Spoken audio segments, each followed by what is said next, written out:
U.S. airstrikes in Iraq and Syria target Iran-backed militias. The U.S. has carried out airstrikes against Iran-backed militia groups in the Iraq-Syria border region.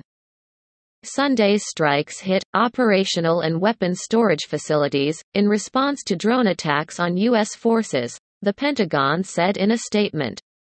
President Joe Biden would act to protect U.S. personnel. It added. The Pentagon did not provide any information on casualties. But a monitoring group reported that 5 militia fighters were killed in Syria. The UK-based Syrian Observatory for Human Rights said several more fighters were wounded, in an attack by U.S. warplanes. Syrian state news agency SANA meanwhile reported that a child had died and at least 3 other people were wounded. This is the second round of airstrikes President Biden has authorized against Iran-backed militias since taking office in January. U.S. forces based in Iraq have been targeted several times in recent months by drone attacks.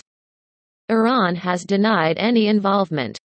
About 2,500 U.S. troops are based in the country as part of an international coalition fighting the jihadist Islamic State (IS) group.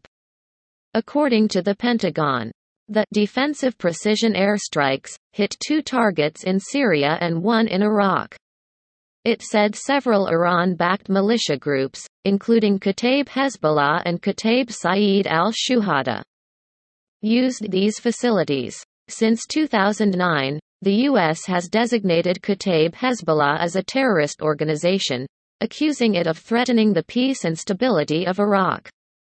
The U.S. took necessary, appropriate, and deliberate action designed to limit the risk of escalation, but also to send a clear and unambiguous deterrent message, the statement said. Iran's influence over Iraq's internal affairs has grown steadily since the U.S.-led invasion that toppled Saddam Hussein in 2003. The strikes come as Iran has been holding talks with world powers including the U.S. about reviving a 2015 nuclear deal, which lifted sanctions against the state in exchange for stopping some nuclear work.